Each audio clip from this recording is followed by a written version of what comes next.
All right, what's up? Today I want to do a video talking about the developer update, and I thought it makes sense to talk about this because I feel like some people might care about what I think. And I'm not used to doing this, but this is my first time doing it, so let's see how this goes. I'm just gonna give my opinions, and that's it. So, for starters, they're changing Chucky with his bullshit attack, Scamper, which is good. They're making it where you do get it quicker, but you can only do it when you're performing the slice and dice, which is nice. And they're decreasing the time it takes to scamper, which is fine. I think like it's good they changed the thing that made it kind of bullshit that you basically Chucky just gets a free hit, which is a good thing. No one likes being in a scenario where you like your choices don't matter. Like you want your choices to matter as a survivor. So this is nice. I think it's cool. They're buffing Bubba, which is pretty neat. I like that they're buffing Bubba because Bubba's the type of killer where it was like the old rape situation where to make them bearable you had to use add-ons. Bubba without add-ons is horrible, like for me at least. And this is nice. They're buffing him so that you don't really need add-ons, which is nice. So I think this is neat. I'm going kind of quick with this because I have class in an hour, but I just want to talk about this, just a general idea of it. Dunslinger is getting buffed as well. They decrease his stun time when survivors break his chain, so you can quickly like get to them. They made it real speed is increased, which is nice, and moving speed while reloading is increased as well, which is nice because they did a thing where they nerfed his aiming so he doesn't quickscope, but they didn't do anything to like you know balance that out. So this is nice. That's a nice buff because he doesn't have quick scoping, but this is pretty neat. They're nerfing Wesker, which they made it so that when you're hindered, you're not that slow anymore. So it's only 4% instead of 8%, which is good because I feel like 8% was kind of extreme. I didn't think you should be that punished for being infected, but you should still be punished, so you're encouraged to heal or to clean yourself, which this is good. And they made it so when you're hooked, it's reduced to 1% the infection, which is good because basically Weskers can easily tunnel, which is not good. You don't want a killer whose gameplay is heavy on tunneling. The Blight, they're nerfing Blight, which is nice because for some reason someone that behavior is a Blight main, and they always buff his stuff for some reason. So this is nice. They this was now increased rush by 10%, which is 20%. Oh no, it was 20%, but it's 10% now. It's now 10%. Okay. So it was a nerf. I was confused. Two boxes are being buffed in a way where sabots are gonna be stronger. And I don't like this change personally. I've seen a lot of people saying like they like this. I personally don't like this.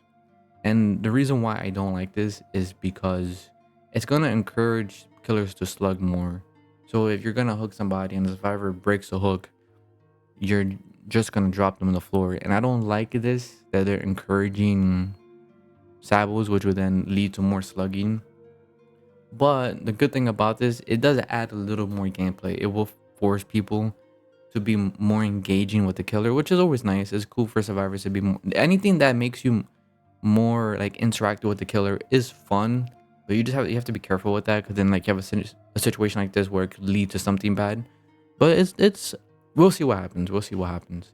Deadlock is being nerfed, which I don't think that's a bad change. It's gonna be 25 seconds instead of 30. I think that's fine. It's nothing crazy. Background player is being nerfed, which I'm glad. That perk is complete bullshit. They're changing the speed bonus to be less, and you're gonna get it back quicker. So it seems like what they're doing here is they're making it so players can't just easily abuse it, but they're encouraged to keep trying to like go for saves, so the exhaustion is less. So it's like I guess they want people to do it, but they don't want them to do it too easily, I guess. Which this is fine. We'll see how it is. Let's see if it's more still BS or not. Grim Embrace is being nerfed, which it's not such a huge nerf, but I don't like this because Grim Embrace is a perk that's like you're rewarded for hooking, which is a good thing. You wouldn't want to nerf something that rewards players for hooking and leaving hooks as well. So it's not a huge change. I just kind of this kind of misguided. I feel like it's a weird change. It's not a huge one, but I don't know. I don't think it was necessary. Decisive is being reduced to 4 seconds and was 5. This is okay. I mean, it's gonna make it so. I mean, strong killers are not gonna care about this, but weak killers are not gonna be so punished. I feel like the way they change DS, they do it in a way that's misunderstood. They shouldn't do it straight like this, because when you do it this way, you're not you're since some killers are weaker than others, you're hurting like other killers more than the strong killers. So they need to do like a major change where it's like when you do stun a killer, it just removes their power. That's something a lot of people say. I agree with that. I think they should just remove the power for a couple seconds. That way, someone like Nerfs or Blight, they can't just stun you easily, which is good because it's not really it's the power that makes tunneling really effective in most cases. So it needs to be like a global thing. Pop is being nerfed, which I guess is fine. I mean, it's still gonna be strong. I noticed that they're nerfing a lot of like gen perks so far. Deadlock, Grim Embrace, and Pop, which is interesting. I don't know if that's a good thing or a bad thing. I mean, because all these perks, all the gen perks that they're nerfing is kind of strange. Because this one is healthy for the game, I feel like. This one, they're like good perks. They're not crazy. So, but I guess when they're together, they're disgusting together. So I think that's why. But they're not major changes. I think it's okay. I don't think the pop one is a bit weaker now. I'll probably still run it, but I think people are gonna still run it because it's still nice to have. Buck up is not gonna have the BS effect anymore, where you can fucking just get endurance for no reason. And they're making it so when you heal the survivor, you're going to get sprint burst basically, which I think that's fine. I think that's a good thing, because if you pick someone up, you want to give them a chance. If the killer is not too close, this could be fine. But yeah, it's not gonna be BS anymore, it seems like, but this new version might be interesting, so I guess we'll see. Pain res is being nerfed. Yeah, they're nerfing a lot of gen defense. This is just a gen defense nerf like update. It's so interesting. I don't know how I feel about this, because when you're just nerfing gen defense, you're not like really targeting the problem. But I guess you can't just increase gen speed, because that would be bad too. So I don't know. Like I know why they're nerfing it. I just don't like the idea of they're nerfing perks that reward you doing something that's not that bad. Because this rewards hooking. Grim Embrace rewards walking away from the hook. So like these are not horrible changes. I just think it's a bit just kind of worried. I'm worried about it. This one, they're buffing the Sable perk where it takes only 60 seconds to do the invocation, which is actually really good, because this perk was kind of shit because it took 2 minutes to fucking do this. But 1 minute might make people more likely to do it, and it might be really good. They're making this map less red, which is nice, because this map looked ugly. They're adding a little thing where new survivors are going to be able to know what items do, which is really nice. When you're a new survivor, the game has so much shit, so it's good to explain it. So this is a good change. And yeah, I think that's all of that. Yeah, this was like a major gen defense update.